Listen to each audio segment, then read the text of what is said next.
Mohon maaf Bapak, saya di Al-Azhar itu nulis tesis hanya sebagian bait dari kitab ini saja, yang tipis ini saja. Tahu nggak berapa halaman? 900 halaman Pak. 900 halaman bahas hanya sebagian manuskrip dari Jawharat Tauhid ini saja. Tidak ada orang mengatakan akidah tidak ilmiah. Saya membayangkan ini seorang pembaharu abad 21 gitu loh.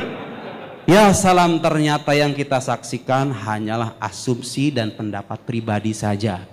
Mudah-mudahan ini sudah menjelaskan bagi semuanya. Saya tidak memaksa Anda untuk mempercaya apa yang saya tahu, tapi mari kita jaga akal sehat kita untuk tidak terpengaruh dengan pikiran-pikiran yang tidak rasional. Likulli maqam maqal. Setiap makom itu ya ada perkataan yang pas. Kita lagi debat masalah ini, yang gak usah bicara panjang lebar kemana-mana gitu loh. Itulah pentingnya belajar ilmu debat, saudara-saudara sekalian. Biar Anda tahu bagaimana caranya memposisikan mahal niza. Ini namanya mu'allil, ini namanya sa'il, ini klaim, ini bantahan atas klaim. Beliau tidak mengklaim sama sekali apa yang saya paparkan tadi. Hanya bicara panjang lebar ke sana kemari, tidak tanpa menyinggung jantung persoalannya. Saya tadi mengatakan, ini kita lagi bahas akidah Islam itu bisa enggak dibuktikan secara ilmiah. Dari tadi saya ngomong itu Pak. Jangan dipotong, jangan dipotong. Jangan dipotong. Kita bukan netizen, mohon maaf. Kita lagi belajar di akademisi gitu loh. Tolong kita jaga adab intelektual ya. Nanti ada Bapak sendiri ada bagiannya. Kemudian beliau bicara tentang Al-Ghazali. Al-Ghazali katanya bertobat dari ilmu kalam. Pak, coba baca langsung bukunya. Perlu nggak saya bacain Al-Munki Minad Dolal? Tapi ya tidak apa-apa. Ya bahkan saya tidak bawa PowerPoint, tidak bawa apa-apa karena memang secara khusus saya meremehkan diskusi kali ini.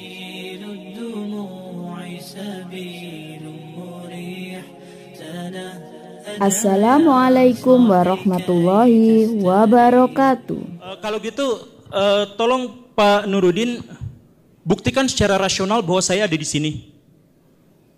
Ya Anda ada. Ya, tahu dari mana ada? Rasional. Tahu dari mana ada? Ya ini saya indera saya melihat. Ya itu indera rasional. Ya, salah satu pengetahuan rasional itu, maaf Pak, sesuatu yang bersifat indrawi ada secara faktual itu ya rasional gitu loh. Pak Arbi ada di sini, Pak ini ada di sini. Itu rasional. Bapak tadi mengatakan Allah tidak bisa diindra. Iya. Karena itu pembuktiannya hanya dengan menggunakan rasional. Itu kan hal gaib, Pak. Bapak kan hal yang tampak. Iya betul. Maka sebentar saya mau nanya ini yang paling dasar aja dulu ya. Saya jawab. Saya nanya yang dasar saya ya. Jawab.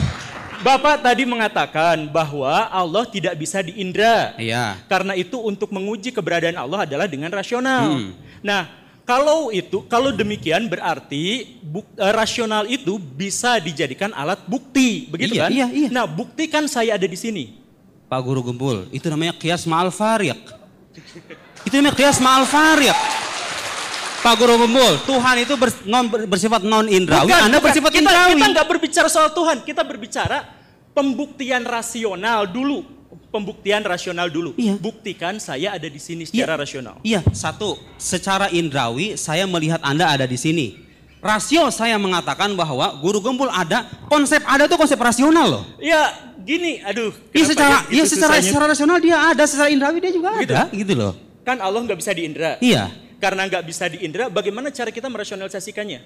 Dengan sebab akibat yang tadi iya, itu. Betul. Benar kan? Iya. Berarti sebab akibat itu adalah bagian dari rasionalisme. Iya. Maka pertanyaan saya adalah kalau itu dianggap sebagai bukti untuk bisa membuktikan keberadaan Tuhan. Iya. Oke, ini jangan dulu ngomong Tuhan ya, jangan dulu ngomong soal Allah Subhanahu wa taala, jangan ngomong soal malaikat dan sebagainya. Ini soal pembuktian rasional. Iya. Coba buktikan secara rasional saya ada di sini. Ya ini semua saya menjawab, tolong jangan dipotong, Pak. Iya, buktikan ya, buktinya adalah. Ya sekarang saya jawab, tolong jangan dipotong ya. Oke. Saya jawab. Saya diizinkan jawab tidak? Tadi karena sudah ditawarkan untuk Oke. Iya. Mohon jangan dipotong ya. Mohon jangan dipotong. Moderator cukup jadi wasir. Sesuatu yang ada secara faktual, keberadaan Pak Gembul akan dikatakan rasional. Itu namanya mungkin, sesuatu yang mungkin gitu loh. Secara rasional saya nggak menolak keberadaan Anda. Ketika mengatakan, lihat, Guru Gembul ada, di sini ada subjek, ada predikat, ada namanya konsep ada. Loh, indrawi Anda tuh nggak bisa loh mandang konsep ada. Mana coba ada itu, di mana adanya? Guru Gembul ada itu, justifikasi Guru Gembul ada. Ya, indra saya melihat keberadaan beliau. Tapi konsep ada itu konsep filosofis loh. Iya. Harus melibatkan rasio. Indra saya hanya melihat apa yang tampak dari beliau ini gitu loh. Mengatakan beliau ada, itu konsep rasional. Di keberadaan Pak Guru Gembul ketika indra saya mengafirmasi ada di alam luar, rasio saya mengatakan ya dia ada karena dia punya realitas yang nyata ini begini gitu loh. Nah beliau mengatakan ini kan Tuhan bisa dibuktikan secara rasional. Sekarang buktikan saya rasional. Pak itu namanya kias ma'al farid. Tuhan itu secara non indra, Tuhan itu non indrawi, beliau itu bersifat indrawi. Oke, oke, terima kasih. Maksud saya adalah tadi ya. Jadi kan Tuhan itu goib, kita sepakati bersama, tidak terindra, oke? Tidak terindra. Karena itu satu-satunya jalan untuk bisa mengindra atau mengetahui Tuhan adalah melalui bukti rasionalisme. Karena indra tidak bisa. Iya. Betul ya? Iya betul. Nah artinya apa? Rasionalisme tidak bisa membuktikan apapun tanpa indra. Gitu kan? Oh, kok begitu? Kok begitu kok dibalik? Ya iyalah. Coba ulang premisnya. Coba ulang premisnya. Saya belum ngomong ke sana. Coba ulang premisnya. Oh, tenang, Oke? tenang. Coba ulang premisnya. Tenang penonton, silakan. Oke. Tuhan tidak bisa diindra. Sepakat ya? Sepakat. Karena itu jalan satu-satunya untuk membuktikan Tuhan adalah dengan rasio. Betul kan? Betul ya? Sepakat ya? Oke. Karena itu berarti rasio itu tergantung pada sesuatu yang diindra. Enggak, Karena apa? Enggak, Pak. Kebalik logikanya. Kebalik apanya? Loh. Ya udah. Oh, silakan. Iya. Jadi sebentar. Iya. Saya ulang lagi dari yang Oke, saya ulang lagi ya. Ini saya bingung siapa sih yang jadi gini nih ya. Allah itu terindra atau tidak? Tidak. Hanya bisa dirasionalisasikan. Berarti Allah tidak terindra tapi kita hanya bisa merasionalisasikannya saja. Berarti artinya kalau misalkan ada pertanyaan saya di sini, bisa nggak dirasionalisasikan? Bisa setelah diindra dulu. Betul ya? Saya bisa dirasionalisasikan setelah diindra dulu. Nah, karena kelihatan. Lalu bagaimana menyusun rumus-rumus rasionalisme tanpa mengindranya dulu? Oke? Bagaimana kalau misal saya ulang lagi ya. Allah tidak bisa diindra. Karena itu untuk membuktikan keberadaan Allah adalah dengan rasionalisme. Betul kan? Nah, sekarang berarti pembuktian rasionalisme, sekarang saya ada di sini. Dari mana bukti saya ada di sini? Diindra dulu, baru dirasionalisasikan. Lalu bagaimana memahami Tuhan yang tidak diindra dulu, tiba-tiba bisa dirasionalisasikan? Beda karena Allah itu gaib. Apa? Anda gak punya Tuhan? Anda bukan Tuhan. Oh iya, karena saya bukan Tuhan. Oke, nggak seimbang. Bukan objek penelitiannya, tapi cara untuk mengetahui Tuhannya. Oke, caranya yang tadi saya ulang lagi, bukan saya dan bukan Tuhan. Tapi balik lagi, kenapa ya? Cara pembuktian, saya garis bawahi ya, cara pembuktian. Saya ada di sini itu pakai indera dulu. Betul ya? Baru pakai rasio dulu. Baru rasio kemudian. Begitu kan? Nah, kalau tidak diindra dulu, cara merasiokannya gimana?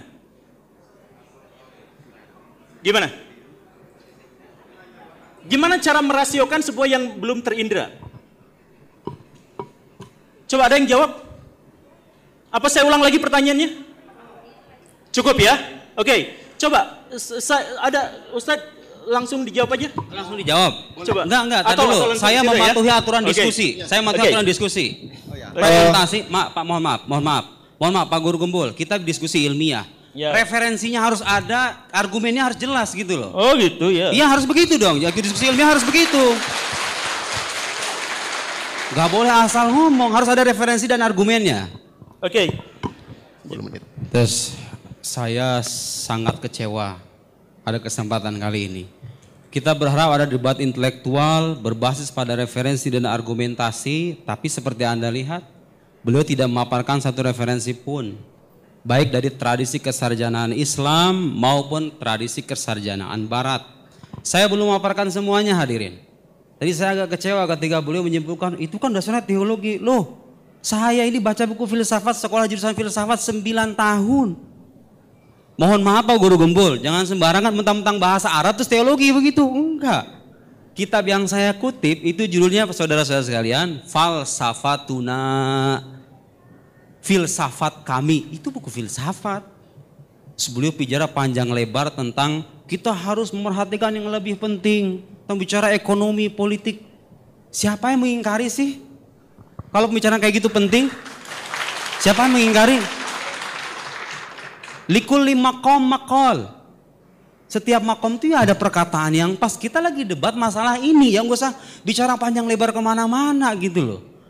Itulah pentingnya belajar ilmu debat saudara-saudara sekalian. Biar Anda tahu bagaimana caranya memposisikan mahal niza. Ini namanya mu'allil, ini namanya sa'il, ini klaim, ini bantahan atas klaim. Beliau tidak mengklaim sama sekali apa yang saya paparkan tadi. Hanya bicara panjang lebar ke sana kemari tidak tanpa menyinggung jantung persoalannya. Saya tadi mengatakan ini kita lagi bahas akidah Islam itu bisa enggak dibuktikan secara ilmiah. Dari tadi saya ngomong itu Pak. Jangan dipotong, jangan dipotong. Jangan dipotong. Kita bukan netizen, mohon maaf. Kita lagi belajar jadi akademisi gitu loh. Tolong kita jaga adab intelektual ya. Nanti ada Bapak sendiri ada bagiannya. Kemudian beliau bicara tentang Al-Ghazali. Al-Ghazali katanya bertobat dari ilmu kalam. Pak, coba baca langsung bukunya. Perlu nggak saya bacain Al-Munki Minad Dolal? Kasih saya satu ungkapan Al-Ghazali mengingkari keabsahan ilmu kalam secara metode keilmuan. Al-Ghazali imamul mutakallimin. Al-Ghazali imamnya para teolog gitu loh. Nah, lihat sini. Ya, beliau bicara nggak pakai referensi kan? Saya bicara referensi. Beliau tadi mengatakan zat Allah itu tidak bisa diketahui. Pak, dari dulu para teolog udah mengatakan begitu. Jangankan para teolog, Nabi pun nggak tahu hakikat Allah itu. Dan itu tidak mengenai keagungan Nabi loh ya. Kenapa? Karena kalau hakikat Allah itu diketahui, Allah terbatas dong kalau begitu. Jadi semua teolog sepakat hakikat Allah itu tidak diketahui. Tapi itu tidak berarti menghalangi kita untuk memahami dan mengenal Allah melalui sifatnya. Berdasarkan metode rasional yang kita pahami dan wahyu yang terpercaya. Oke, beliau nggak pakai referensi kan? Saya pakai referensi. Dari mana itu ungkapan? Oke, ini namanya kajian ilmiah kayak begini nih. Referensinya jelas gitu loh. Beliau dari mana referensinya? Saya juga nggak paham. Oke, lihat nih Al-Amidi mengatakan. Jadi zat Allah itu memang iya hakikatnya nggak bisa diketahui. Nggak usah panjang lebar mengatakan begitu. Tsumma tasawwuru syai', penggambaran terhadap sesuatu, saudara-saudara sekalian, taratan yakunu bi tasawwur dzatiyatihi, terkadang digambarkan dengan esensinya, wa muqawimatihi, dan pembeda-pembeda diferensinya gitu kira-kira ya, esensinya ingkana murakkaban kalau dia tersusun. Ada genus, ada diferensia gitu kan, Anda belajar logika kan? Kadang manusia, apa itu manusia? Hayawan natik, rational animal. Hewan yang berpikir. Itu tuh, kadang-kadang begitu tuh. Wataratan bitasawur khawasihi walawazimi. Terkadang penggambaran sesuatu itu digambarkan dengan kekhasannya, sifat-sifat khasnya. Walawazimihi dan konsekuensi-konsekuensinya. Wasawaun kana murakkaban aw basitan. Lakin dzat wajibil wujud, tetapi Allah Subhanahu wa taala wajibul wujud basito. Dia tidak tersusun. Karena itu enggak ada genusnya, enggak ada diferensianya. Ghairu murakkabah kama yati. Fatasawwuruha la yakun bitariqil awal bal bitsani. Jadi mengetahui Allah itu tidak dengan esensinya, tapi dengan cara mengetahui kekhasan sifatnya, konsekuensinya. Coba. Kalau Allah itu menciptakan alam semesta ini, masa dia nggak berkuasa sih? Dia berkuasa dong. Ini rasio kita mengatakan begitu loh. Dan agama datang dengan teks yang mengatakan Allah Maha Kuasa. Itu mengenal Allah dengan sifatnya, bukan dengan zatnya. Nggak ada teolog itu sepanjang zaman mengatakan kita ingin menyampaikan hakikat Allah. Enggak. Kita ingin menyampaikan awal wajib alal insan, kewajiban pertama bagi manusia itu mengenal Allah. Kalau beliau kebalikannya, Allah nggak bisa diketahui, ngomong panjang lebar ke sana kemari. Lo teolog di mana-mana ngomongnya begitu. Kewajiban pertama itu mengenal Allah. Pak, betul kemajuan saintifik itu penting, tapi kita kan akan mati loh. Kita ketemu Tuhan loh. Anda kalau nggak percaya Tuhan sejak di dunia, amal Anda bisa sia-sia loh. Jangan abaikan juga pentingnya akidah itu. Anda harus punya pemahaman yang benar tentang Tuhan itu. Makanya kita berdebat nih, Tuhan tuh ada apa enggak gitu loh. Kalau dia ada, bukti ilmiahnya apa? Itu pertanyaan rasional. Bagaimana Anda meyakinkan orang atas bahwa Tuhan ada kalau Anda tidak bisa membuktikan, tidak punya metode ilmiah yang bisa diuji bersama-sama. Bisa diuji loh bersama-sama. Metode rasional itu. Dan beliau tidak memaparkan kritik sama sekali gitu ya. Jadi kalau Anda percaya Tuhan, itu nggak akan menghalangi Anda untuk menjadi saintis sejati. Karena Tuhan itu adalah sebab utama di balik keterlahiran alam semesta ini. Nah, keyakinan itu nggak menghalangi kita untuk meneliti alam. Jadi kalau Anda percaya mobil Toyota dibuat oleh si fulan, apakah itu artinya Anda berhenti jadi seorang bengkel, jadi seorang tukang bengkel? Ya nggak usah gitu loh. Jalan sains jalan, akidah jalan, tapi Anda harus buktikan. Karena di luar sana ada orang-orang yang menolak akidah semacam ini. Bagaimana cara membuktikannya kalau nggak punya sandaran rasional? Mereka nggak percaya Quran, nggak percaya hadis. Satu-satunya jalan untuk membuktikan dan meyakinkan mereka secara rasional itu adalah hukum akal. Ya sayangnya beliau tadi bukti itu Anda mengatakan Tuhan itu nggak bisa diindrawi, hanya bisa dengan rasional. Buktikan sekarang keberadaan saya secara rasional. Ya Anda gak usah dibuktikan secara rasional. Indra saya sudah memastikan keberadaan Anda. Itu namanya qiyas ma'al farik gitu loh. Allah wajibul wujud ghairu mahsus. Allah itu zat yang wajibul wujud yang tidak terindra. Beliau terindra. Guru Gembul mengatakan Tuhan ada atau tidak ada sama aja secara ilmiah. Harusnya kita debat masalah yang esensial ini nih. Terus beliau mengatakan saya tidak pernah mengatakan bahwa pengetahuan ilmiah satunya pengetahuan indrawi. Ya emang nggak ada. Tapi kan saya menyimpulkannya begitu. Waktu debat, waktu podcast sama Ustaz Felix Show itu, Ustaz Felix mengatakan keberadaan Tuhan bisa dibuktikan secara rasional. Mengatakan begitu kan? Memang benar, bisa secara rasional. Tapi boleh mengatakan apa? Rasional itu. Tapi rasional tidak memenuhi kriteria ilmiah.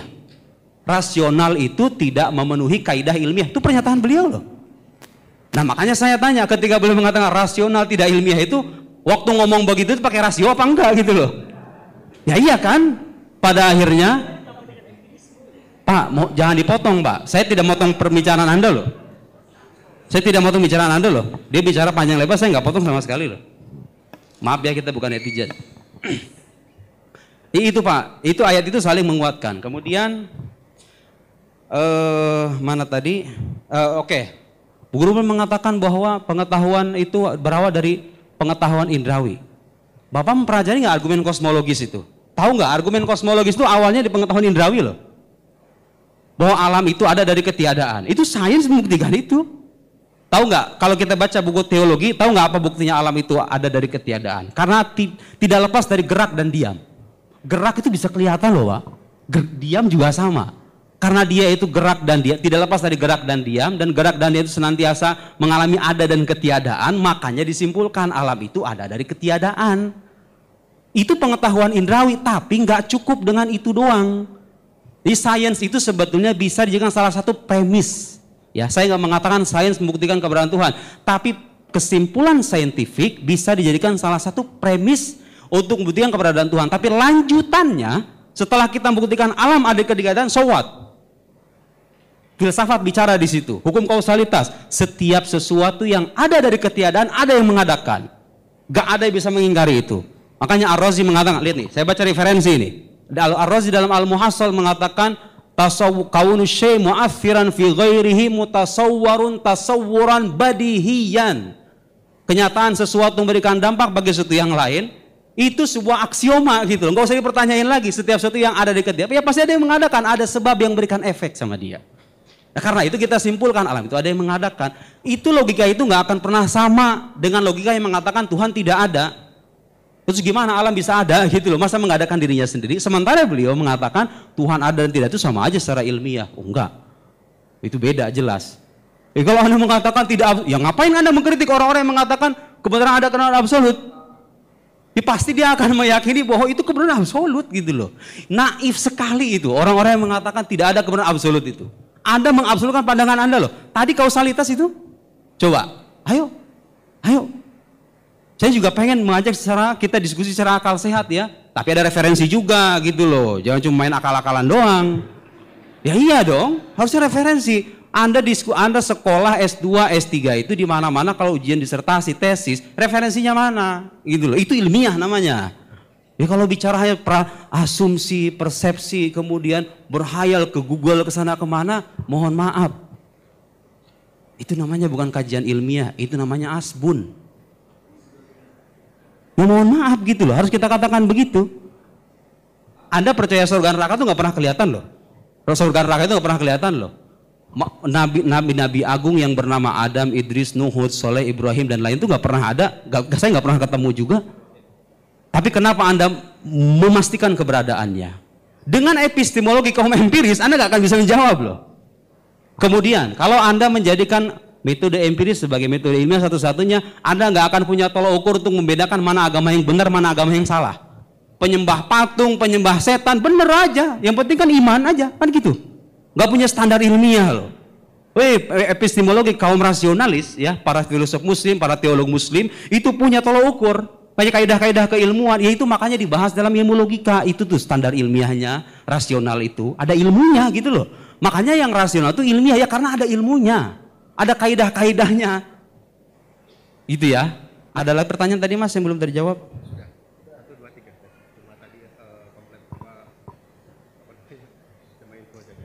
Oh iya, saya mau komentari itu yang Mas itu. Mas, saya itu serius menanggapi Guru Gumpul, tahu nggak kenapa? Karena beliau punya followers banyak. Iya. Ya orang-orang yang mendengar beliau itu saya khawatir terpengaruh. Ya apa salahnya dong kita mengkritik? Ya kalau seandainya beliau nggak punya followers, biasa gitu ya. Wa hadzal kalam la yasih al-iltifat ilaihi aslan. La yasih. Tangdur laysa indahu maraji. La yafham falsafah wa la yafham ilm al-kalam. Madza afal ba'da dhalik? Khalas yani. Wa yatakallam fi wad wa ana hatta atahadas fi wadin akhar. Jadi law lam yakun indahu atba lama iltafattu ilaihi aslan yani afwan. Bisaraha yani bisaraha. Mudah-mudahan beliau enggak paham ya. Saya kira begitu. Ya, cukup. Bentar, saya lagi mencari nanti cari di medsosnya saya atau Pak Guru Gumpul ya. Beliau itu meremehkan tema diskusi ini. Tapi Bapak tahu nggak? Yang nantangin duluan tuh beliau loh. Anda tahu itu kan? Oh semuanya tahu, saksi semuanya. Kok bisa dalam pikiran saya, kok bisa orang nantangin tapi nggak datang dengan argumen dan referensi gitu loh.